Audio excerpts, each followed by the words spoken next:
You are tuning into the LEHI Low Ego, High Impact Mindset podcast. I'm your host, Volkan Emre, along with a dynamic team of Kellogg School of Management alums. We are here on a shared mission to uncover the mindset that drives impact and success. On LEHI, we have thought-provoking conversations with incredibly successful entrepreneurs, business leaders, and investors from around the globe. We uncover the mindset that drives them, allowing them to make a high impact without losing themselves to ego. Now, let's get started with today's episode.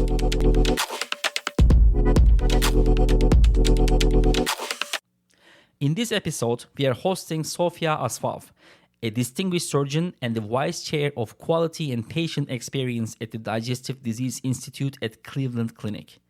Sofya specializes in trauma surgery, surgical critical care, and acute care surgery. She has a strong educational background with a medical degree from Southern Illinois University School of Medicine, followed by a residency in general surgery at Cleveland Clinic. She also completed a fellowship in trauma surgery and surgical critical care at the University of Pennsylvania. Sofya is also a distinguished alum of the Kellogg School of Management Executive MBA program. Sofya is a founding member of the Greening the Operating Room Committee at Cleveland Clinic, and this initiative focuses on reducing energy consumption and waste in operating rooms. I'm privileged to host this episode with Sheldon Ray, a seasoned industrial manufacturing and tech executive and a distinguished member of the Kellogg Executive MBA alumni. We are recording this podcast in the Allen Center of Kellogg School of Management in Evanston, Illinois. Sofya, thank you very much for coming on the podcast today. We are right now in the Allen Center at Northwestern Kellogg's campus for our first reunion event, right? Or means like we all experience Executive MBA program together. We have Sofya Asfaw, right? Sheldon, I forgot your surname, Sheldon. Sheldon Ray. Sheldon Ray and Muhammad Abu Bakr from Executive MBA program, cohort 128. And I can definitely edit this. So, Sofya, it's an honor to have you on the podcast. And Sheldon and Muhammad, thank you very much for being with me today, being with us today. I'm really looking forward to having a productive discussion with you guys. Sofya, we have warm-up questions, rapid-fire warm-up questions to get to know you better. Are you ready? I'm ready. Okay. And let me say the honor is mine. Thank you very much for that. So, coffee or tea? Tea. Dogs or cats? Dogs. Mountains or beaches?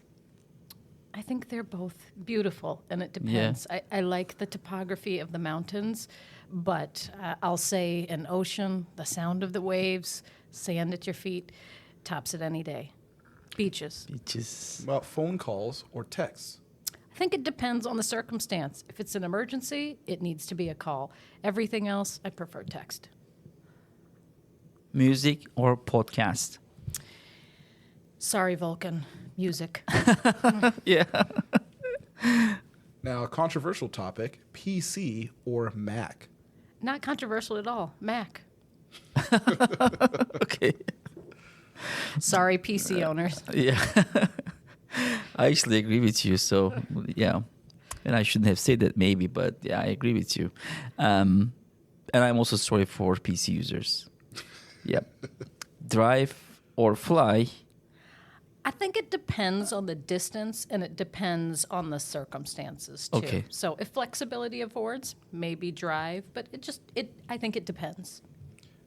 What is worse, doing the dishes or doing laundry? Doing the dishes. Okay. Why? So, first of all, cleaning other people's dishes and food, depending, can be gross sometimes. But to me, sometimes laundry is cathartic. You may not think of it that way, but you do the laundry, you sit down, you organize it, you fold it, you can listen to some music while you're doing it, you can watch TV while you're doing it. So it's kind of therapeutic. Don't tell anybody at my house that. Okay. Okay. What is the first app you open up in the morning? I would say besides email and text messages, one of my patient care apps. So I like to see what happened if was not on call the night before, what happened to my patients, what I may be getting into that day as well. So something related to patient care. What would you say are some of your hobbies? What activities bring you joy? I think activities that bring me joy are watching my children do things. If I'm thinking about personal hobbies, I've gotten into golf pretty recently. Wow. And I like it because you're out in nature, you can hear the birds, the squirrels, the leaves rustling on the trees, and it's just pretty relaxing. Awesome. So, Sofya, getting a little deeper. So tell us about your early life. Tell us about growing up. Where are you from? How was your childhood? Childhood was okay. I have to say I was a very blessed child. I grew up in Michigan, in Detroit, in the city limits of Detroit, East Side. I was very fortunate to have two parents in the home and a really strong family foundation.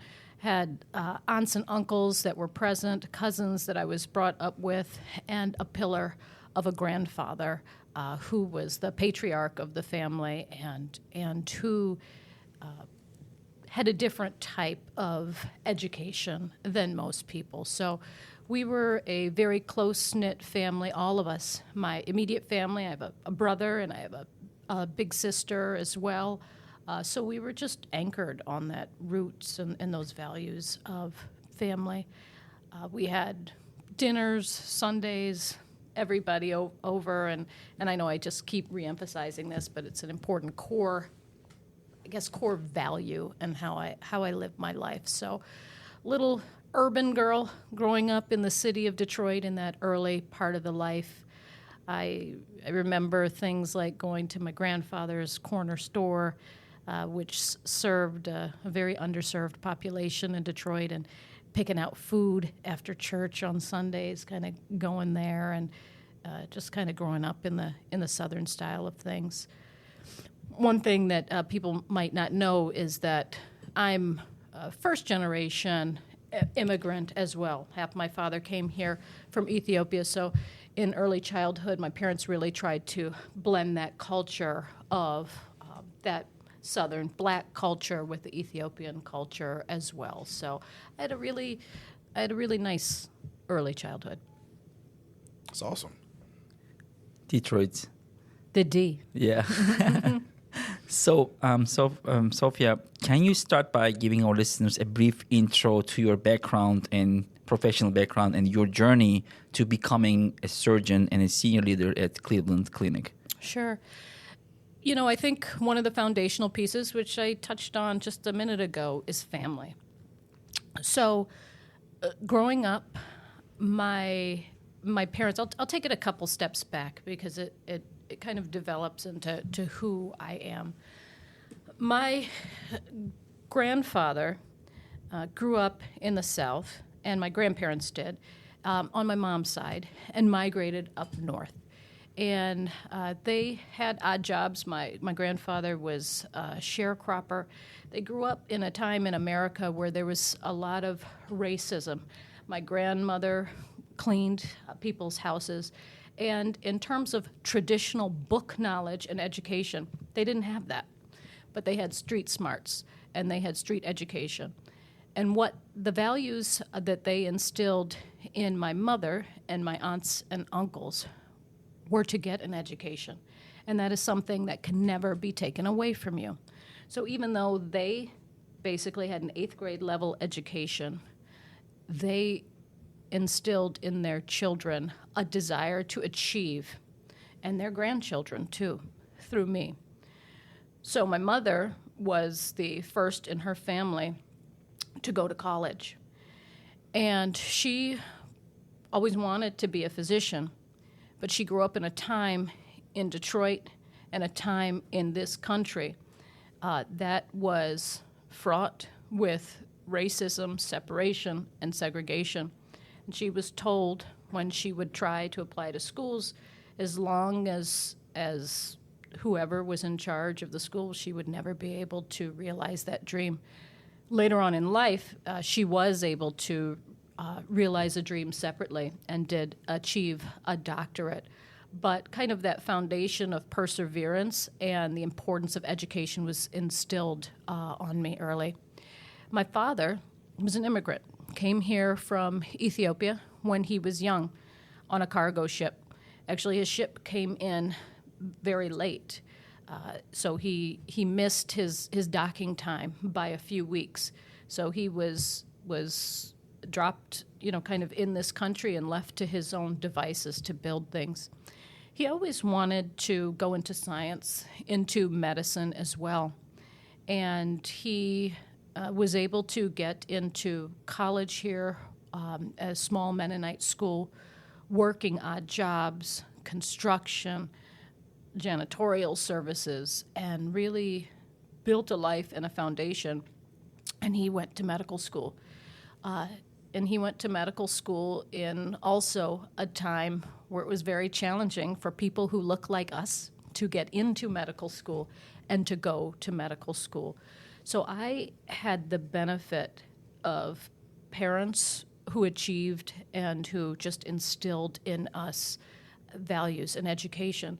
And they had the benefit of parents who, although were not, as I mentioned, traditionally educated, they understood the value of education, and they also, they just had that street smarts and gave my parents that drive. So my pathway to medicine was, I did have some early exposure in it to life through my father, and I always thought it was just great. It was just really cool to see what doctors and nurses and people in healthcare did, and what he did as well. And we had a TV in our house, and there was a program on the TV. It was called Life in the ER, Trauma Life in the ER. And we weren't really allowed to watch TV growing up, but I would sneak and watch that show, and I was just sucked in. I was just sucked in. It was just so fascinating to see, people come in ill, injured, and them to be healed as well. So I was really, I don't really think there was another choice for me from medicine. But I didn't quite have a traditional path to medicine either. A lot of people go to high school, then do their 4 years of college, and then they go to medical school. I actually didn't go straight to medical school after college, and I didn't major in biology or anything like that. I majored in something called comparative area studies, which I call like a global human geography, because I always loved cultures. I loved learning about the world. I loved history, religion, and I thought this could really help me relate to patients and people as well. So I did that, and then afterwards I went to a program that more focused on science, a post-baccalaureate program. And after that, I got a job, interestingly, at Northwestern. It was my first job. Wow. So I took a job downtown, and I was a research assistant. So I did research in a lab for a couple years, and I set a goal for myself. I said, if you haven't figured things out in a couple years, I'm going to apply to medical school. Oh. And a few years went by, and I said, now's the time. I'm going to apply to medical school. So then I did apply to medical school, and I got in, thank goodness, probably by the skin of my teeth, but got in and said, I'm going to go to medical school now. So I did not go traditionally through as many people did. I came in with a little bit of life experience to it. And I think I'm kind of rambling on a little bit. But No. This is great. This is amazing. Yeah. Thank you. Thank you for sharing that. And then the story about your parents and the perseverance and the overcoming adversity, that's fantastic. So, it's been a fun journey. And I'll say, when I was in medical school, I loved everything. And, maybe that's a blessing and a curse. You have to have vision and direction, but you also have to be open to opportunity. So I liked family medicine. I liked psychiatry. I liked surgery. I even liked internal medicine, too. So all of these things I thought were just wonderful. But I thought if there was one thing I could not live without doing, it's surgery. And I found a way to craft my career where I basically do all of these things in one. Sure, my title is surgeon, but I get to do internal medicine. I get to do, psychiatry or psychology in my day-to-day work as well. And I get to do all of these disciplines, and I also get to operate on people too and see tangible results. So that's kind of my journey to surgery. It sounds to me like at the underlying base of that, you love to help people, which from what I get to know of you of the last few years, I mean, that's evident in everything that you do. So that's very kind of you to say, Sheldon. What was, can you name a sliding door moment in this journey that changed the trajectory of your professional journey? Sure. And I can maybe name a couple. One was actually taking the job at Northwestern. And taking the job at Northwestern put me in the state of Illinois. And from the state of Illinois, I actually ended up going to medical school here in Illinois. And I think my medical school taught me how to learn differently. In terms of just traditional book knowledge where you read and you kind of rote memorization and spit it out, it taught me to reframe things in the context of life. So problem-based learning. When you see a patient, they don't come with a diagnosis written on their head. They're a total person. They're a case. There's a story. And my school taught me how to think of the total being of a person rather than maybe other traditional schools. So that was kind of a sliding door moment. I think it made me a better doctor, and that made me really excel in school and excel to the top. And I would say the other sliding door moment, that moment built and led into another moment, was me matching at the Cleveland Clinic for residency.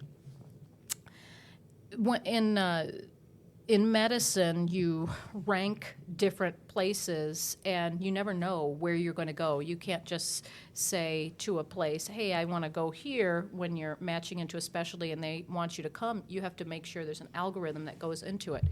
And I think that was really a pivotal moment for me, was matching at the Cleveland Clinic, because as you could see, I'm at the Cleveland Clinic on staff as well. So that training and matching there fortuitously, I guess, really set the foundation for my career.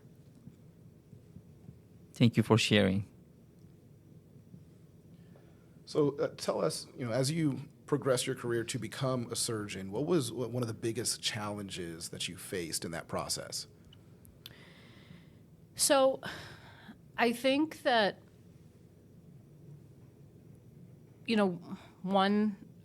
one challenge is I actually didn't get into that many medical schools, too.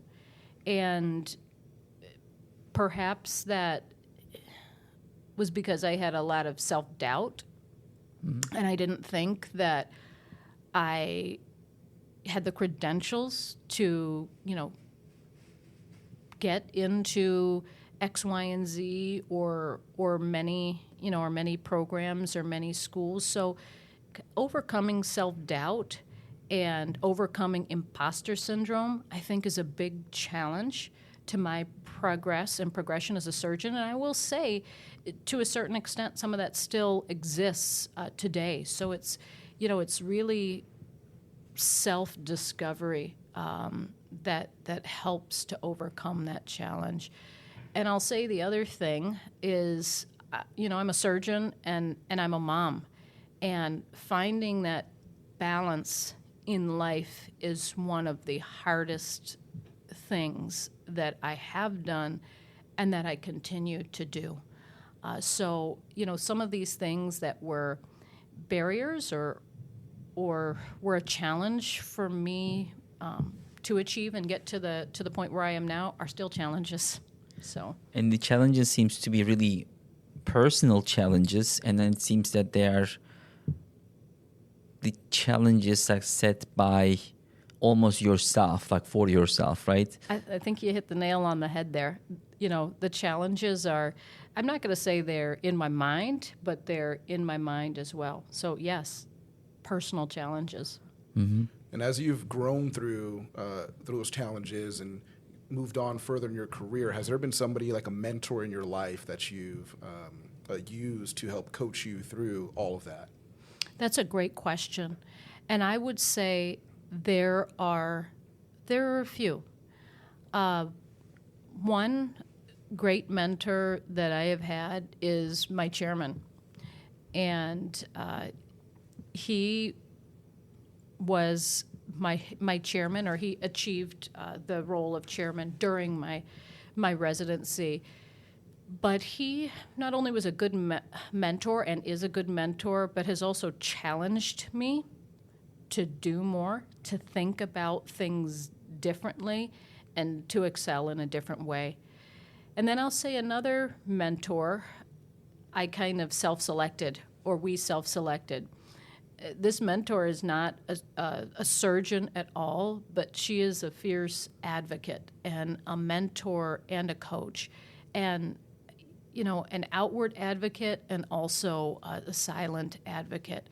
And we connected years and years ago at the Cleveland Clinic. I reached out to her when I was having a difficult time and asking her, how do I navigate this? How do I navigate that?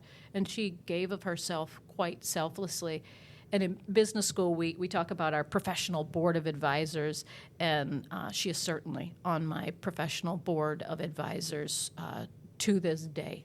Whenever I need sounding board or something, I go to her.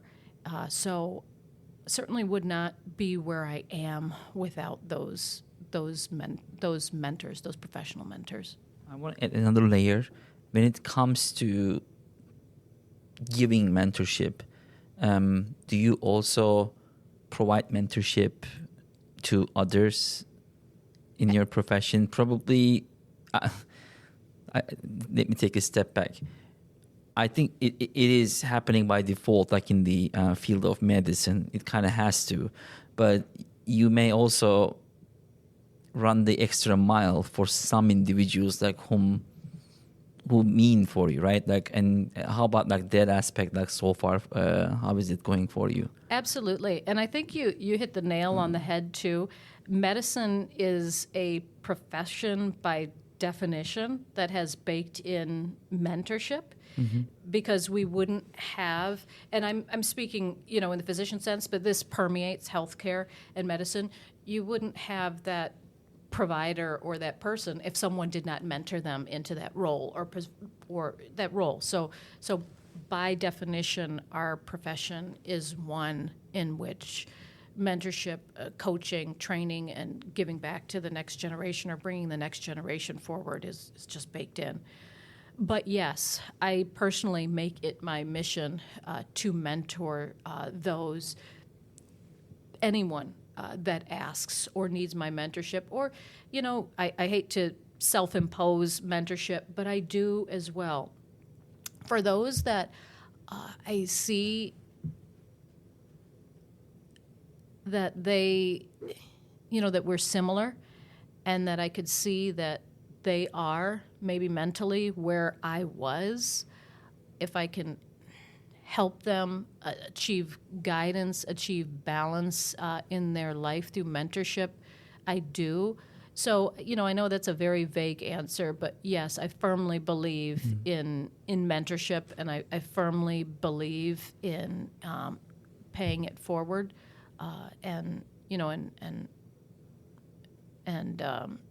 and I don't know. I don't think that's a very eloquent answer, but I think it's critical to success, and it's critical to do.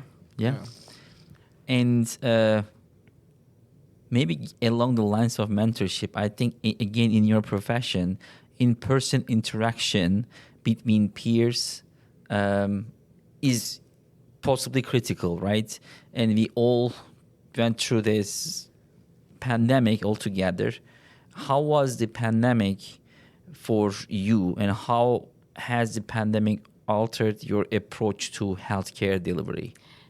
That's a very great question. That is a very loaded question, too. Mm-hmm. I am a surgeon, but I am also an intensivist, which means that I provide critical care.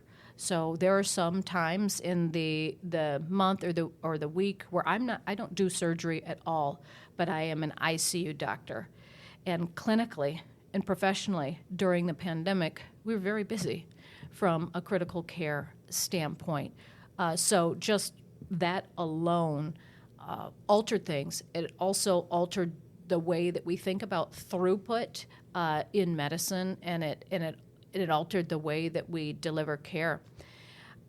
Vulcan, you mentioned about in-person interaction being very important, and I do think that is critical to have that in-person interaction in school, in teaching, and everything. But interestingly, one of the things that we learned in the pandemic about healthcare delivery is that not all your interaction has to be in person, meaning that we did a lot, we pivoted to a lot of telemedicine and a lot of virtual visits during the pandemic. And you'd be thinking like, how are you going to do a virtual visit with a surgeon?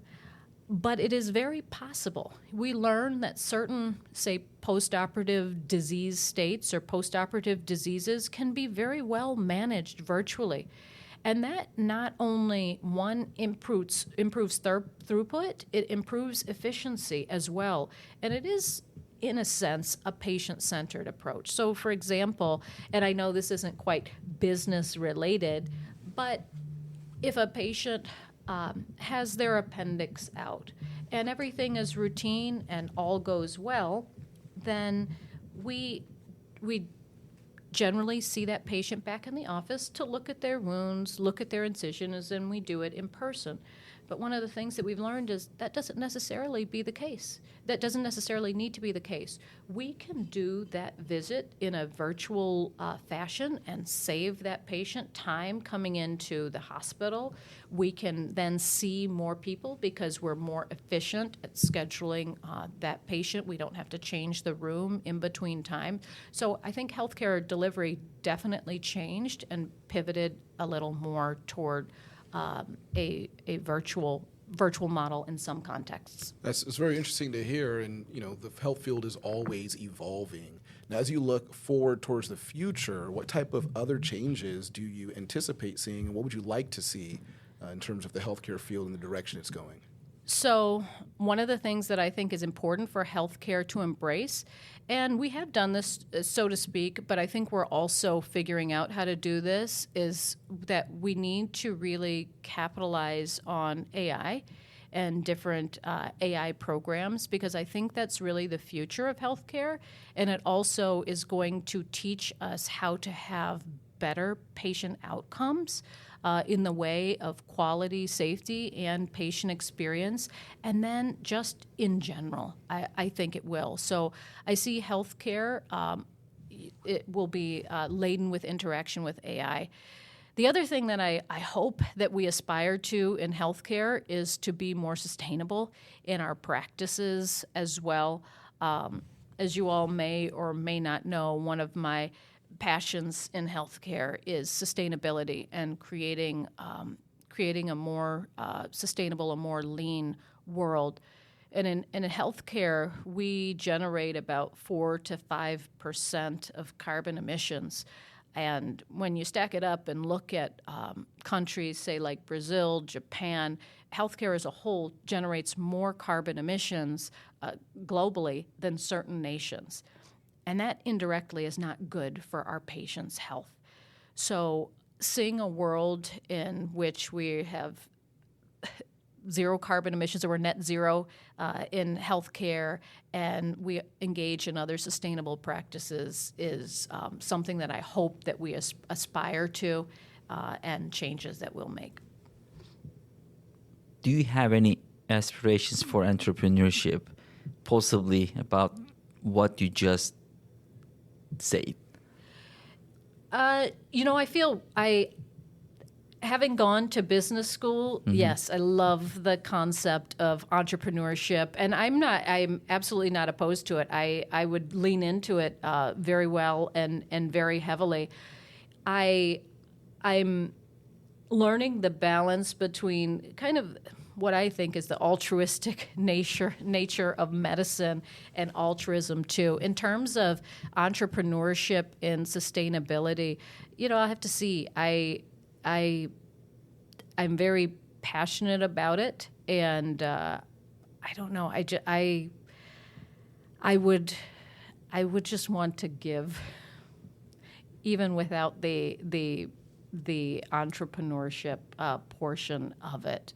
But as a concept, I love the concept of entrepreneurship too. I'm sorry, that's probably not a very business-minded answer. Speaking of business, let's talk about Kellogg. We are right now in the Allen Center of Northwestern Kellogg. We spent months here, right? By sleeping, having business conversations, eating, having drinks together, business cases. What prompted you to pursue an executive MBA program, and why Kellogg? Those are also very, very good questions. So there are a few reasons why I decided to do an executive MBA. My career was progressing, but I also thought it needed a reset. It needed a change, and I wanted to broaden my knowledge and to broaden my network as well. What I was seeing in healthcare was the providers and our administrators not necessarily living in harmony. And I'm going to say, I wouldn't necessarily say that for my institution. I think we do a very good job of living in harmony and working together. However, in the broader sense of healthcare, I think that was the case. And I really wanted to learn the inner workings, that business of healthcare, and to be able to marry what a provider sees and does with what someone that is kind of in the background, the scenes of business do, and really elevate those synergies and bring out those synergies.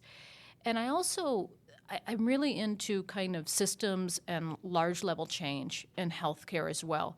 And as a physician, I have the absolute privilege of impacting one life at a time or several lives at a time. But when you understand the business of healthcare and you marry that provider base with that business base, I felt that I could really impact thousands and tens of thousands of patients' lives on a system level and make lasting change in a different way through a degree and EMBA. And that's, kind of one of the reasons why I did EMBA. And one of the reasons why I did Kellogg is I'm going to have to give gratitude to my brother. When I was applying for MBA programs to gain that knowledge, I applied to places, and I was considering another program. Great program too, but when I was talking to him, and he has an MBA as well, he said, you need to think bigger. You need to step outside of your bubble. You don't need to be, and as we learn in business school too, in that echo chamber. So don't go to an MBA program where it's just a whole bunch of doctors, there too, or doctors and nurses. You want to go somewhere that is great, that'll challenge you, that'll expand your boundaries and expand your network.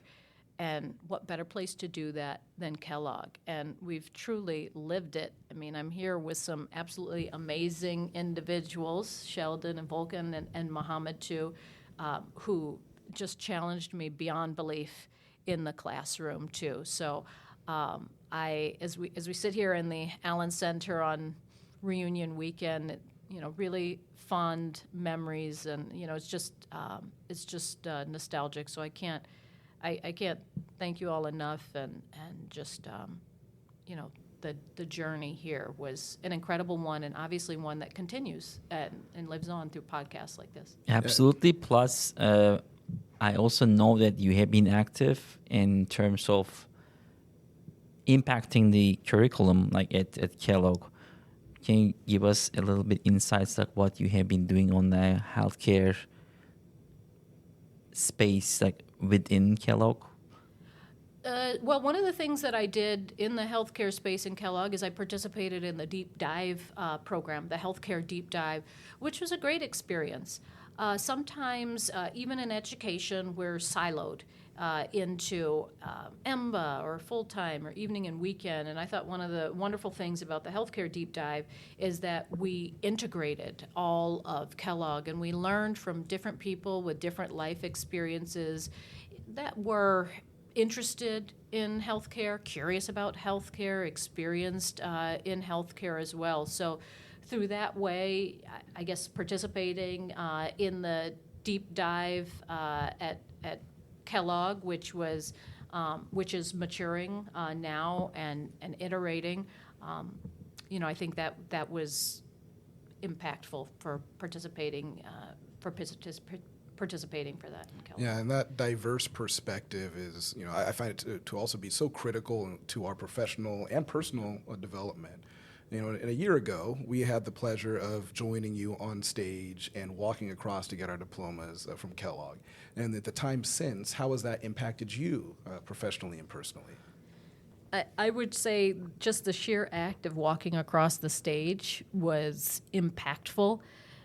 We at Kellogg, or particularly in the EMBA program, do this later on in life when we have other competing interests, we have whole careers. So achieving that was really something. And I think it was impactful in also other personal ways. It showed my girls that you can achieve no matter what in life. It also showed my girls, this is why Mommy has been away every other weekend. Yes. See, you can see now. I got a gown on and everything like that too. So I think personally, as you mentioned, that journey a year ago, walking across the stage was very impactful. And it also taught me that I can achieve too. Remember, we talked a little bit about, and I know it was vulnerable to say, the imposter syndrome. Mm-hmm. I have to say, being in a room with all of you all and our cohort, I mean, that was real. That imposter syndrome was real with your brilliance. But it taught me that, hey, you can be in medicine and not really have any business experience and really challenge yourself and flip your brain 180 degrees from what it does on a normal basis and achieve. And I will say, since Kellogg, things have been good. It's a little bit shocking to have a little bit of time left, or time left on the table, not traveling. But it's been good. Kept in touch with classmates, and I definitely think it has helped bring me to the next level in my career as well. Now, speaking of your career, let's say you could go back in time. You can go back in time to Sofya when she was working at Northwestern and looking forward to the rest of her career. What advice would you give to her? So I'm going to give maybe some dichotomous advice. One piece of advice would be absorb everything and take nothing for granted. The other piece of advice I would tell myself is it's okay to say no. So, and I know that kind of doesn't make sense. It's like do everything, see everything, get experience with everything, live every moment. And by the same token, it's okay to say no and not do those things too. So it doesn't make sense, but that's the advice I would give myself then. And if I'm being honest, it's the advice I give myself today too. Thank you very much. Curious about like what should we have asked you but didn't? You all were so comprehensive with everything, and I do appreciate you humoring me and letting me talk a little bit more about the medical side of things, which is unusual coming out of a business school. So I really do think it's a pretty comprehensive look at things. And we had a lot of, not a lot, but then we have some other medical professionals in the classroom. How was that, the connection with you? Like, did you guys have like separate secret meetings and talked about like yes, business or we like had our own business. How was the community experience like for you within the Kellogg EMBA experience? Because we had really a sizable group of medical professionals and or people who are in the healthcare, health tech spaces. How was that community aspect that wasn't really that visible like to non-medical professional individuals in the program? How was it for you? So we had our own little fraternity for those that were in healthcare. No, I'm just kidding. We didn't. But it was great. It truly was remarkable to be able to connect with people that were in healthcare as well, who had a shared experience and different experiences in some senses too. And I think learning their reasons for wanting to do EMBA and getting an MBA was important too, because I think we all did it for different reasons as well. But I want to say that it wasn't just about the healthcare; it was about everyone. It was about the collective experience that we had and that we still have and that we still learn from each other. And I have to say, as I mentioned before, one of the reasons that I didn't do a truly dedicated healthcare focused program is because I didn't want to be in an echo chamber. Mm-hmm. So I think that it's not just about those that were in healthcare in the program, it's about everybody that was in the program too. And some of our listeners may not know that when we all decided to do this MBA together in person, it was in the middle of the global pandemic. And so being a healthcare professional, what was it like for you to be navigating everything at Cleveland Clinic as well as traveling to Chicago to be a part of this program? And we were social distanced and we had a lot of protocols to keep everyone safe, but I'm sure for you it was an extra level of a difficulty to navigate all of that. Yeah, you're correct with that. It was like yikes to me. Yikes, seeing what I saw or were seeing at the time in healthcare, and I was like, I'm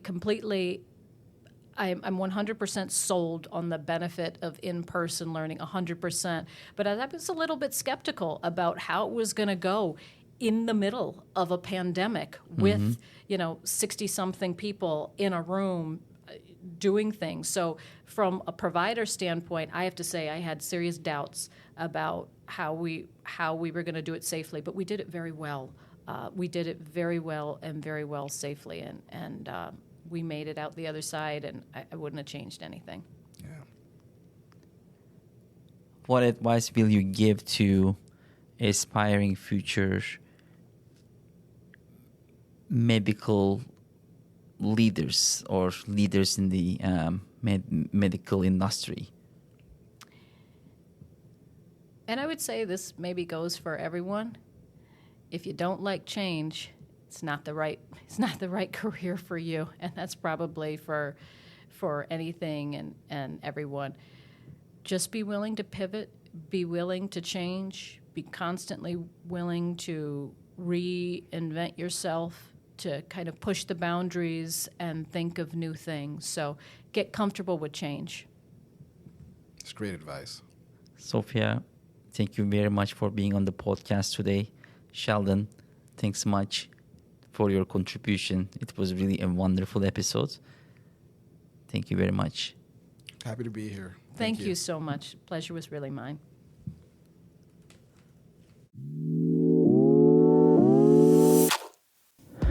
Thank you for diving deep with us on another episode of LEHI, Low Ego, High Impact Mindset. Join us every week as we discover the stories, strategies, and insights that will empower you to grow personally and professionally. Stay inspired and catch you in the next one.